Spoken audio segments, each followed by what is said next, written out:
Welcome to the asteroid. We join the crew of the Wasting Walrus, a mining barge designed to hop from surface to asteroid and back. It's only large enough for a crew of 3 or 4, and only has enough supplies for 2 or 3 days at most. Unfortunately for our crew, the corporation they work for, the Hudson Mining Consortium, is the profit above safety sort and does whatever they possibly can to drive down costs.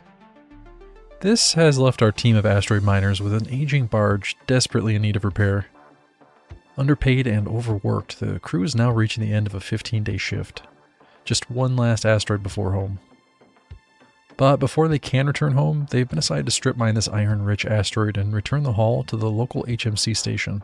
Much to the dismay of our crew of miners, not long after landing at the asteroid, it was discovered that the main drive was offline and no longer charging back up. Without it, they'd be unable to return to the surface of the planet. They attempted to open a comm link with the HMC station, but the link returned nothing but static. Something seemed to be blocking their communication. They would either need to repair the drive themselves or find a way to boost their comms output. Perhaps they would be able to salvage parts from the ship and jerry-rig a more robust comms console. No matter what they decide to do, for the time being, they're stuck here and they'll have to figure out a way to survive until rescue arrives. The first matter of business is to figure out how they're going to feed themselves past the next few days.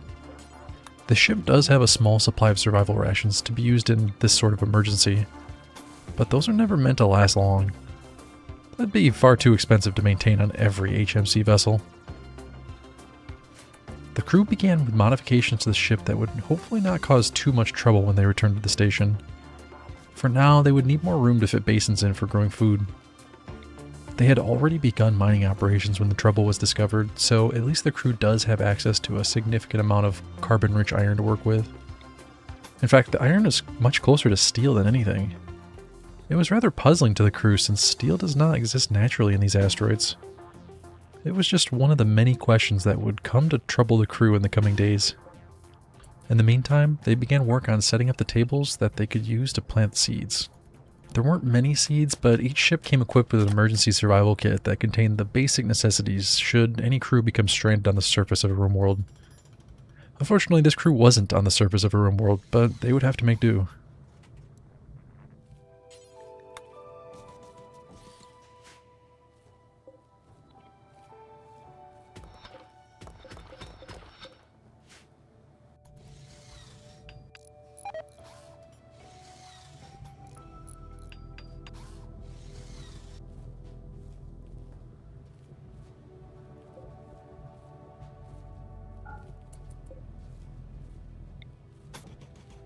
The crew set up a temporary airlock to ensure that their passage in and out of the ship wouldn't cause decompression that would eventually destroy their food supply.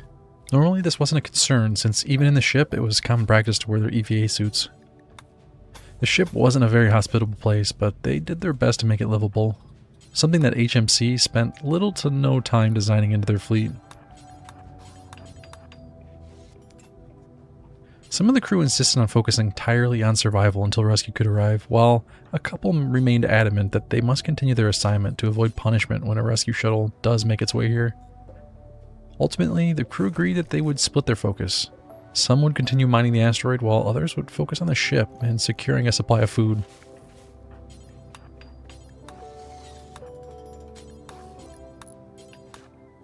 The ship's chem fuel generators will be enough to supply basic power to the new project, but they're going to need something a bit more substantial to make sure they aren't maxing out the ship's power system.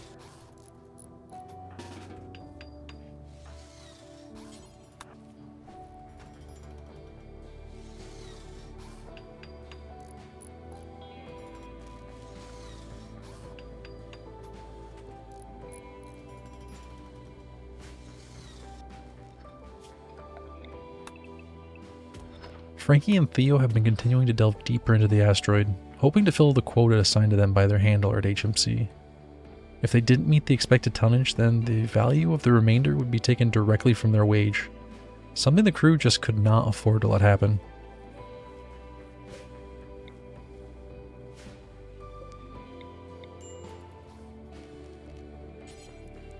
The crew had now been on the asteroid for several days, and each day, Max attempted to contact the HMC station, and each day he received nothing but static.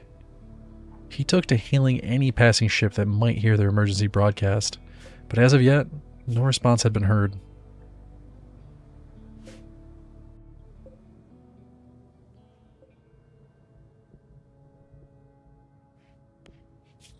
In order to safely mine the asteroid, a minimal amount of infrastructure was going to be required.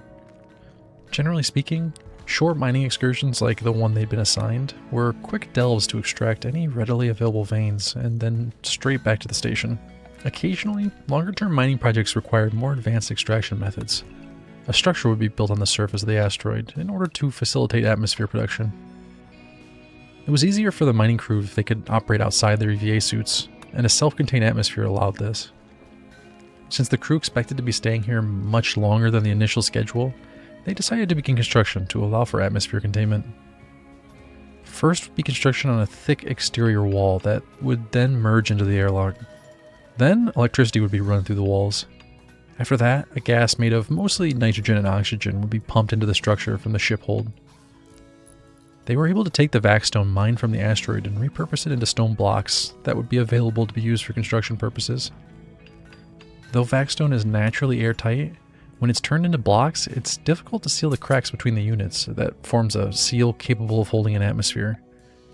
This problem is bypassed by layering block upon block until air can no longer escape. Before this can happen, the crew will have to mine out an access tunnel behind the newly constructed wall. Then another layer can be added, and after that, air can finally be pumped in.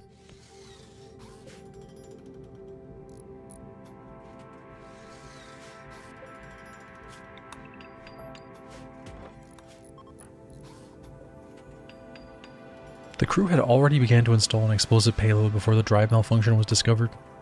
Several of the explosives now sat on the surface of the asteroid just waiting to be activated. Frankie began hauling them into place in order to speed along the process of digging the access tunnel. Explosives certainly will speed things up.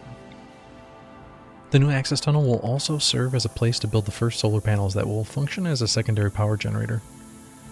Ideally, the crew's going to need to construct a biofuel refinery soon to begin to turn a portion of the rice back into fuel in order to grow more rice. The physics may or may not check out. In either case, it's above their pay grade. They don't need to worry about the mathematics behind creating a net positive energy loop.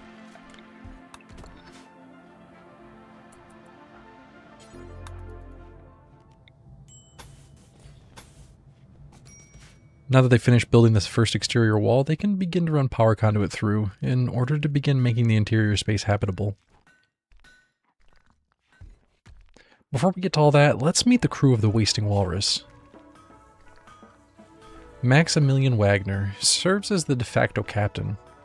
In truth, the barge has no captain since many of its systems are automated and the majority of the work done by the crew is mining related. But he does manage the shift schedules, giving him the smallest amount of authority afforded to an HMS crewman. He grew up in a shelter deep beneath a toxic world. He received a comprehensive education but had no opportunity to do physical labor. His planet was chosen as a terraforming candidate by another glitter world when Max was only a teenager. By the time he reached adulthood, his planet had been transformed into a bustling technological paradise. He received a secondary education at a medical university, and after graduating, found a job as a surgeon. Unfortunately, that meant, for the most part, performing cosmetic surgeries. After a botched nose job on a prominent politician, Maximilian was driven out from his job and his home. He escaped the planet and wandered for several years before joining on with the Hudson Mining Consortium. He believed he would be resuming his duties as a physician, but instead, he found himself performing menial labor tasks for next to no pay.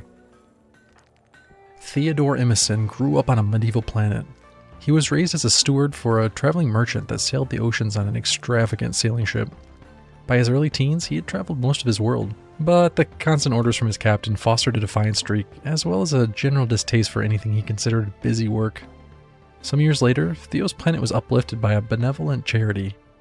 Theo saw an opportunity to make some money by defrauding the wealthy Glitterworld visitors. After he was caught, he was exiled to the Rim, where he joined up with the Hudson Mining Consortium with the sole intent of embezzling funds and stealing as much as he could get away with. Tobin Vaughn is the youngest of the crew at only 16 years old. She grew up as a digger in a massive underground cave complex, making her perfectly suited for a life in the HMC. She knows rocks so well that she can almost navigate caves by smell. This ability landed her a job at a far younger age than any other HMC crewman. Unfortunately, there are no child labor laws out on the Rim. Frank Etheria grew up on a medieval world. Ever since he was a child, he dreamed of squiring for a knight amidst the star-filled heavens. He spent his entire childhood focused entirely on accomplishing this goal. Unfortunately, not long after, he was abducted by pirates who planned to sell him to a slaver company. He escaped his captors with an impressive display of swordsmanship, allowing him just enough time to make it to the escape pods and eject. For just a moment, as he drifted, his childhood dream felt real. Then, he crashed directly into an HMC-controlled facility. In order to pay off the debt accrued from the damages, Frankie joined the corporation as a crewman. Unfortunately, so far Frankie's only been able to pay off a tiny fraction of the debt owed.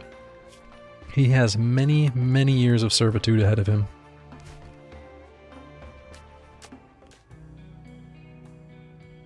Construction on the first solar panel has begun. Tobin, though she's the youngest, has the most experience building these sort of projects.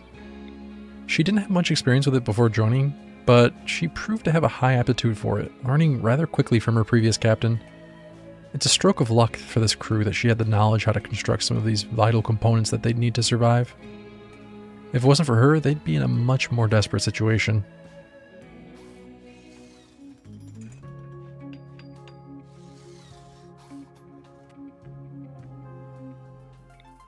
Frankie's now moved more explosives into place, and now he's preparing to begin digging out the first segment that they'll be able to use as a living quarters. Sleeping and eating on the ship is possible, but ultimately, they need to be able to take off their EVA suits, and this will only be possible if they move all of the necessities into the asteroid itself.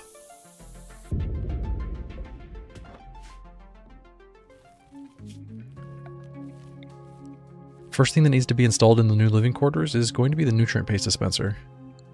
Since there's no space for it on the ship, it's going to have to go in here. Paste certainly isn't the most appealing substance, but the crew's been eating it for years and it's basically become numb to the taste. By now it's become expected, and some of them even grown to enjoy the stuff.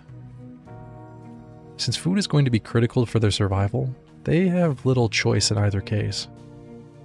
First things first, they need to make sure they can carve out a space where it can be installed.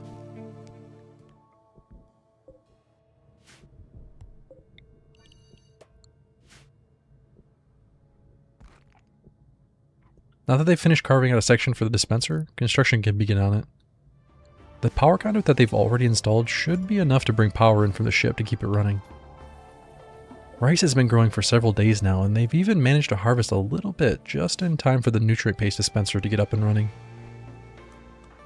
It won't be enough to keep them very happy, but at least it should satisfy the bare minimum to keep them alive for the time being. At least long enough for a rescue to arrive. Now they can move the table up into the living quarters. Soon they'll be able to survive in here without having to keep their EVA suits on the entire time. But for now, even though there's breathable atmosphere, it's far too cold for them to survive outside their suits.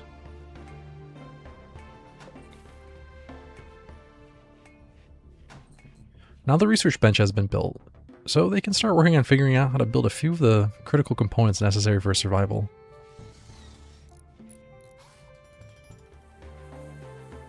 Meanwhile, Frankie's been busy continuing work on delving deeper for steel.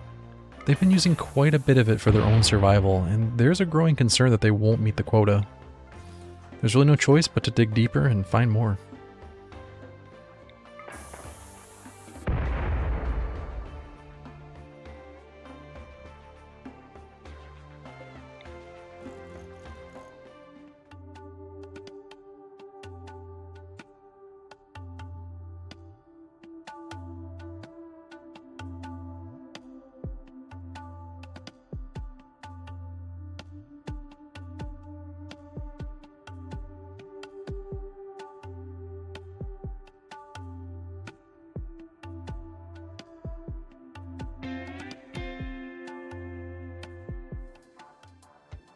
A significant vein of steel has been discovered on the far side of the asteroid. The crew's begun mining as much as they can to bring back to the ship to have ready for when the rescue shuttle arrives. That or to use for their own survival should the need arise.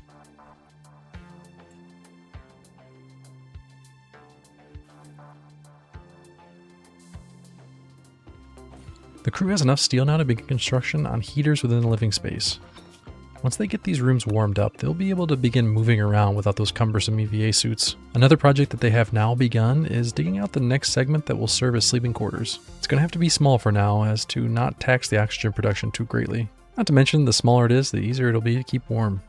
Pirates have always been a threat to mining crews, especially in the middle of an asteroid digging operation. That is precisely why each crew is equipped with a machine pistol and an auto pistol, should the need arise to defend themselves. That need has now arrived. 2 transport pods have smacked into the asteroid carrying pirates to its surface. The crew did build a couple of traps in preparation for this exact scenario, but Frankie, being the bold individual that he is, has decided to venture out and meet them head on.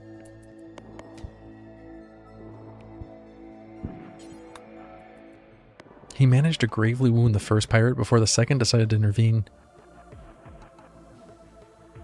After both engaged together, Frankie thought it wiser to retreat and take advantage of the defenses that they already set up.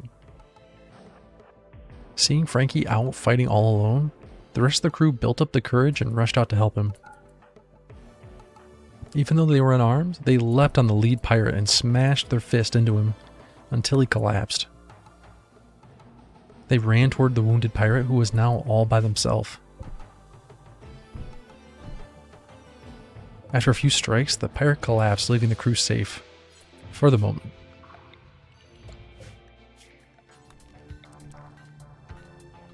The crew's going to need a smelter in order to break down the pirate's equipment and any future slag that ends up crashing into the asteroid.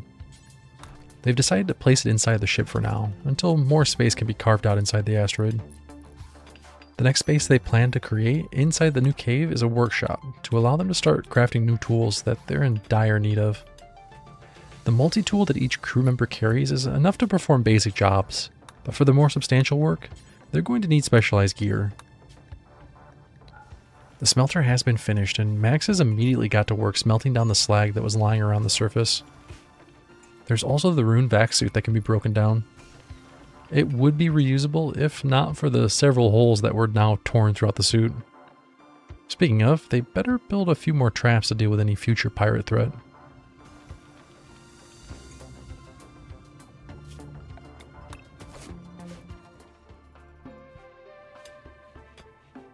Progress is being made on the new sleeping quarters that the crew's been busy digging out.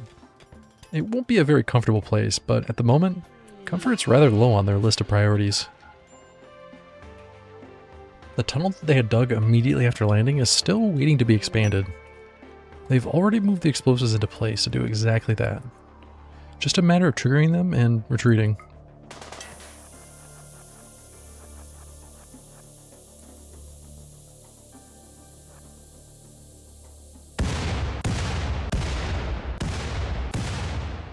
Alright, now the tunnel has been expanded slightly. They can continue their work of digging deeper for new veins. The crew's still holding out hope that they'll have enough steel to meet the quota once rescue arrives. But now it's been over a quadrant since they were stranded on the asteroid. Strangely, none of them have lost hope. They still believe rescue will arrive any minute now. Every morning, one of the crew sends out a distress message on their personal communicator.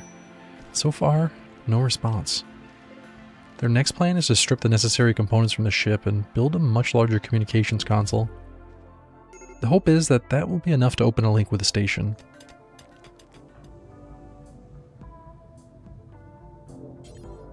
The desire to get out of these suits is growing larger and larger. Once the interior space is fully prepared, they're still going to need a new set of clothing to wear around. The company didn't provide them with a change of clothes. They've decided to build a few new hydroponic tables to serve that purpose.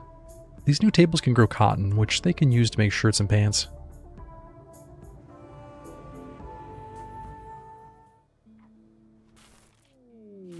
Well, this is certainly a shocking turn of events. Apparently, despair leads to romance. Frankie charmed Tobin by telling her a story about fat people. That is awfully strange. It doesn't help the situation that she's only 17 and he's 23. We're just going to have to see how this develops. At the end of the day, it's not the most bizarre place that two people have met.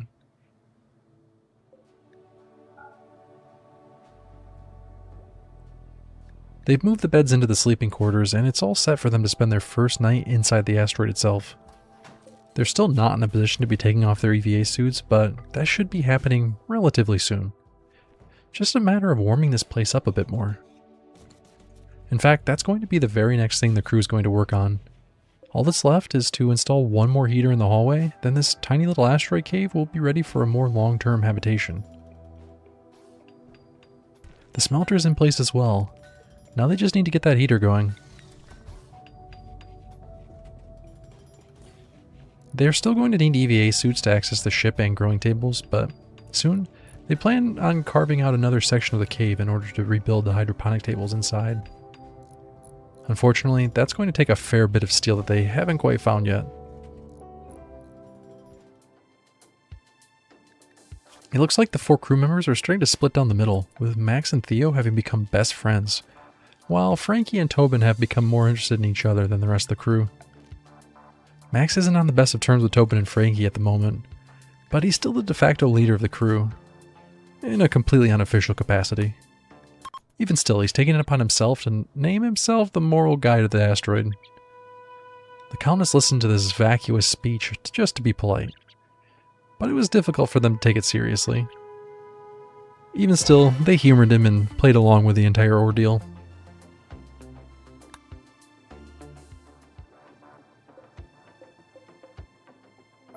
Not long after, pirates have arrived again, crashing down in transport pods, ready to strip anything valuable that isn't nailed down. This time the crew is much more prepared, having stolen the guns from the previous pirate raid. They've also constructed several more traps in preparation for this exact moment. Before the first pirate could even fire a shot, they triggered one of the deadfall traps, dropping a massive stone directly on them, causing significant damage. It's shocking that their suit managed to survive the damage, but their body wasn't quite as lucky.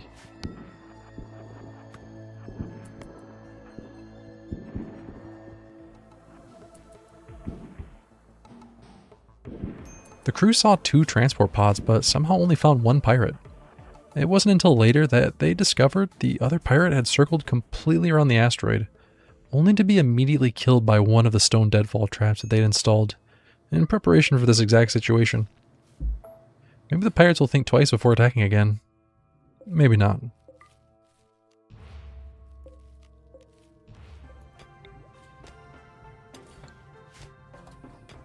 Steady progress has been occurring over the past several days. They've now got the last heater they need in order to finally take off these EVA suits. Unfortunately, anyone on growing duty will still need access to the ship, so they're going to have to remain in their suits. But the others will at least be able to take a break from the bulky and uncomfortable suits.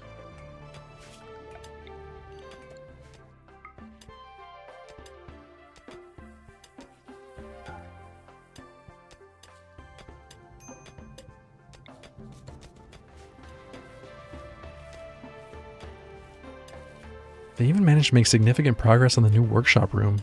They've already got a heater installed in there. Recently, Tobin and Frankie have been having frequent conversations with one another. They're still in that honeymoon phase of getting to know one another. They joked about their favorite clothes, and then about making button-down shirts. Then they chatted about sweating. Sounds like they're talking about finally taking these suits off and getting a fresh change of clothes. One can only imagine the smell of wearing an EVA suit without taking it off once, for weeks. Meanwhile, Theo told a joke about vomiting to Tobin, and then said something about sweet foods. Talk about a horrific segue.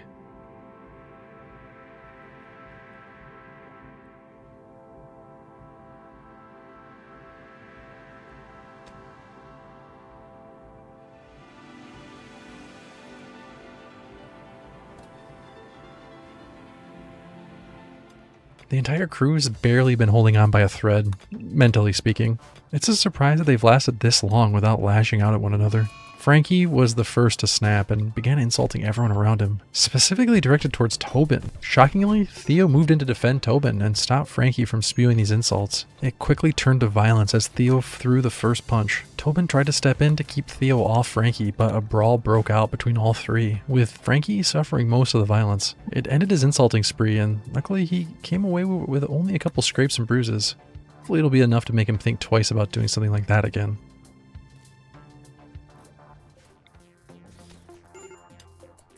The time has finally come to get these suits off.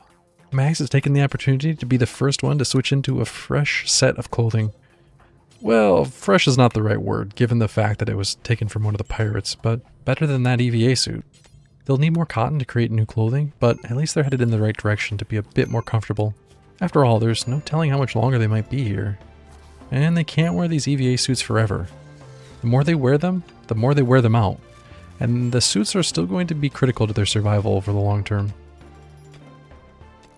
The workshop has been carved out, and now they can begin moving the necessary tools in. First, they can construct a tailor bench to begin making clothing. Then, they're going to need to construct a biofuel refinery to start turning rice into chem fuel. Up until now, they've had plenty of fuel. They siphoned it from the ship's fuel tanks, but that's beginning to run low. They're going to need this refinery to keep power production up. Otherwise, the sun lamp won't be able to run, and they risk the heater shutting off.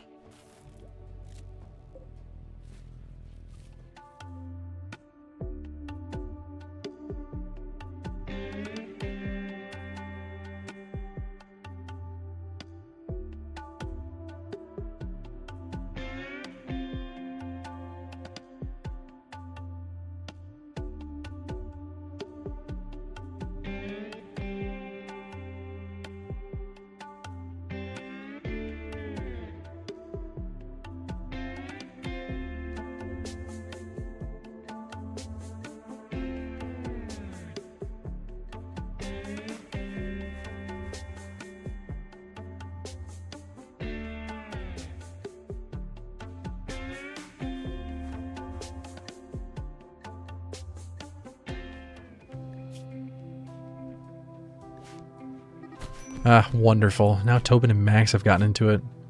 Max subtly scorned Tobin's social skills, which drove Tobin into a rage, starting a fist fight between the two. Apparently, Max blames Tobin for their rocky relationship. Surprisingly, the fight ended up being cathartic between the two, and they've both received a significant relationship boost. They've gone from being rivals to acquaintances. They're even nearly friends at this point. Apparently they just needed to get it out of their system. While out wandering along the perimeter of the asteroid, Frankie discovered aging transport pods that, although very old, appeared to still be functioning.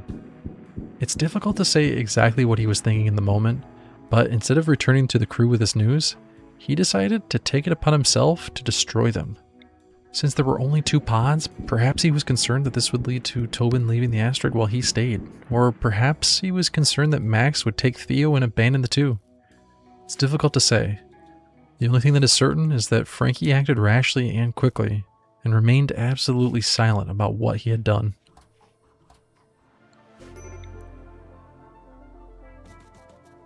Now that the workshop is functioning, they can move the smelter out of the hallway and move the research bench out.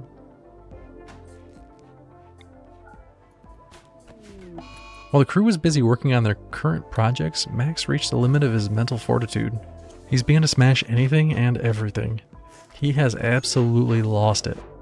He's walked directly out into the vacuum of space and started to smash the ship. Somehow he made it into the ship without collapsing. Then he made it all the way back inside the asteroid.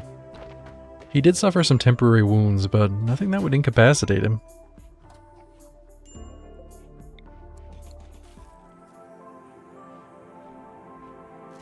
They finally acquired the steel that they need for the biofuel refinery. Tobin's gone right to work. It wasn't the first refinery she had ever built. It was one of the many things she learned from her previous captain. It was very lucky for the crew, otherwise they would be in a lot of trouble.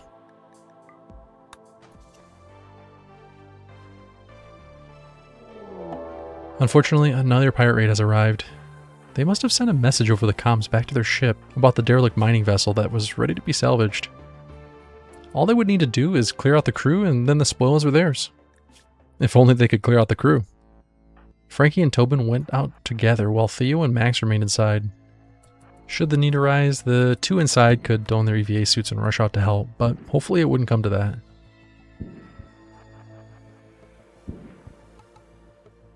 Looks like it wouldn't. Frankie managed to eliminate the first pirate before they could even fire a shot. It took the other pirate quite some time before they began their assault.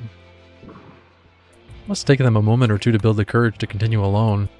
Unfortunately for them, they had no other option but to push forward. since there was currently no way of escaping the asteroid. It was going to be a battle to the death. Frankie and the pirate traded shots until Frankie fell back, luring the pirate after him. It only took a moment for the pirate to take one wrong step, sending him directly into the stone traps. By now, the reality of their situation was fully setting in. They were afraid to say it, but they all knew rescue wasn't coming. At least not anytime soon. They were going to be here for a while. At least they had each other. But several questions still swirled around in their minds. Why is communication suddenly malfunctioning? Why did the pirates so quickly know they were here? And how are they going to get off this rock? Hopefully they'll discover the answers to those questions soon. Otherwise, the trouble's only going to get worse. If you enjoyed this episode, please give it a thumbs up. Make sure you subscribe to the channel for updates on all future videos.